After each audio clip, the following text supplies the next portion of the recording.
اعوذ باللہ من الشیطان الرجیم بسم اللہ الرحمن الرحیم۔ السلام علیکم۔ آج میں جس سورہ مبارکہ کا ترجمہ آپ کے ساتھ شیئر کرنے والی ہوں اس سورہ کا نام ہے سورہ ملک۔ سورہ ملک کی اہمیت سے ہر کوئی واقف ہے۔ قرآن مجید میں ایک سورت ہے جو اپنے پڑھنے والے کی طرف سے لڑے گی، حتیٰ کہ اسے جنت میں داخل کروا دے گی۔ رسول پاک صلی اللہ علیہ وآلہ وسلم رات کو سونے سے قبل سورہ سجدہ اور سورہ ملک ضرور پڑھتے تھے۔ سورہ ملک عذاب قبر سے بچانے والی ہے، یعنی کہ اس کے پڑھنے والا امید ہے کہ عذاب قبر سے محفوظ رہے گا انشاءاللہ۔ سورہ ملک، وہ ذات بڑی ہی بابرکت ہے جس کے ہاتھ میں ہے بادشاہی ہے، وہ ہر چیز پر خوب قادر ہے۔ وہ ذات بڑی ہی بابرکت ہے جس کے ہاتھ میں بادشاہی ہے اور وہ ہر چیز پر خوب قادر ہے۔ وہ جس نے موت و حیات کو پیدا کیا تاکہ وہ تمہیں آزمائے کہ تم میں سے کون عمل میں زیادہ اچھا ہے، اور وہ زبردست ہے خوب بخشنے والا۔ وہ جس نے 7 آسمان اوپر نیچے پیدا کیے۔ اے انسانوں، تو رحمان کی تخلیق میں کوئی فرق نہیں دیکھے گا۔ پھر نگاہ ڈال، کیا تو کوئی دراڑ دیکھتا ہے؟ پھر بار بار نگاہ دوڑا، تیری نگاہ ذلیل و خوار ہو کر تیری ہی طرف لوٹ آئے گی جبکہ وہ تھکی ماندی ہوگی۔ اور البتہ یقیناً ہم نے آسمان و دنیا کو چراغوں سے زینت دی ہے اور انہیں شیطانوں کو مار بھگانے کا ذریعہ بنایا ہے، اور ہم نے ان کے لیے بھڑکتی آگ کا عذاب تیار کر رکھا ہے، اور جن لوگوں نے اپنے رب سے کفر کیا ان کے لیے جہنم کا عذاب ہے اور وہ برا ٹھکانہ ہے۔ جب وہ اس میں ڈالے جائیں گے تو اس کی دھاڑ سنیں گے اور وہ جوش قریب ہے کہ وہ غیظ و غضب سے پھٹ پڑے۔ جب بھی کوئی گروہ اس میں ڈالا جائے گا، اس کے دروغے ان سے پوچھیں گے، کیا تمہارے پاس کوئی ڈرانے والا نہیں آیا تھا؟ وہ کہیں گے، کیوں نہیں، یقیناً ڈرانے والا ہمارے پاس آیا تھا، چنانچہ ہم نے اس ڈرانے والے کی تکذیب کی اور ہم نے کہا کہ اللہ نے کسی پر کچھ بھی نہیں اتارا، تم تو بہت بڑی گمراہی میں ہو۔ اور وہ کہیں گے، کاش ہم سنتے یا سمجھتے ہوتے تو ہم دوزخ والوں میں نہ ہوتے۔ پھر وہ اپنے گناہ کا اعتراف کریں گے، چنانچہ دوزخ والوں پر لعنت ہے۔ بے شک جو لوگ اپنے رب سے بن دیکھے ڈرتے ہیں ان کے لیے مغفرت اور بہت بڑا اجر ہے۔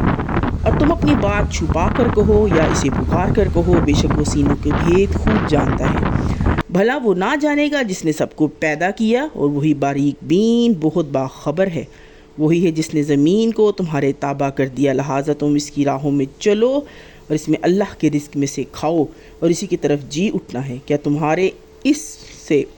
تم اس اللہ سے بے خوف ہو گئے ہو جو آسمان میں ہے، یہ کہ وہ تمہیں زمین میں دھنسا دے تو ناگہاں وہ لرزنے لگے؟ یا تم اس اللہ سے بے خوف ہو گئے ہو جو زمین میں ہے، یہ کہ وہ تم پر پتھراؤ کرنے والی آندھی بھیجے، پھر جلد تم جان لوگے کہ میرا ڈرانا کیسا ہے۔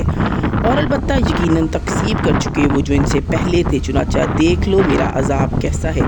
کیا انہوں نے اپنے اوپر پر پھیلاتے اور سکیڑتے ہوئے پرندے نہیں دیکھے؟ انہیں اللہ رحمان کے سوا کوئی نہیں تھامتا، بے شک وہ ہر چیز کو دیکھ رہا ہے۔ بھلا ایسا کون ہے جو سوائے رحمان کے تمہاری فوج بن کر تمہاری مدد کرے؟ کافر تو نرے دھوکے میں ہیں۔ بھلا ایسا کون ہے جو تمہارے رزق دے تمہیں بھلا ایسا کون ہے جو تمہیں رزق دے؟ اگر رحمان اپنا رزق روک لے کوئی نہیں، لیکن وہ سرکشی پر اور حق سے گریز پر اڑے ہوئے ہیں۔ بھلا جو شخص اوندھا ہو کر اپنے چہرے کے بل چلتا ہو وہ زیادہ ہدایت یافتہ ہے، یا وہ جو بالکل سیدھا ہو کر صراط مستقیم پر چلتا ہو؟ کہہ دیجئے، وہی ہے جس نے تمہیں پیدا کیا، تمہارے کان، آنکھیں اور دل بنائے، تم کم ہی شکر ادا کرتے ہو۔ کہہ دیجئے، وہی ہے جس نے تمہیں زمین میں پھیلایا اور اسی کے حضور تم اکٹھے کیے جاؤ گے۔ اور وہ کافر کہتے ہیں، یہ قیامت کا وعدہ کب پورا ہوگا اگر تم سچے ہو؟ کہہ دیجئے، بے شک اس کا علم تو صرف اللہ کے پاس ہے، اور بس میں تو واضح طور پر ڈرانے والا ہوں۔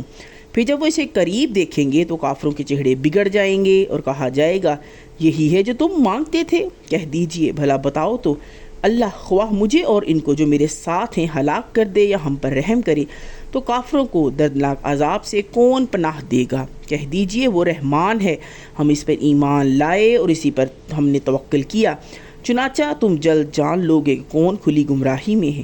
کہہ دیجئے، بھلا بتاؤ تو اگر تمہارے کنویں کا پانی گہرا ہو جائے تو تمہارے پاس نتھرا جاری پانی کون لائے گا؟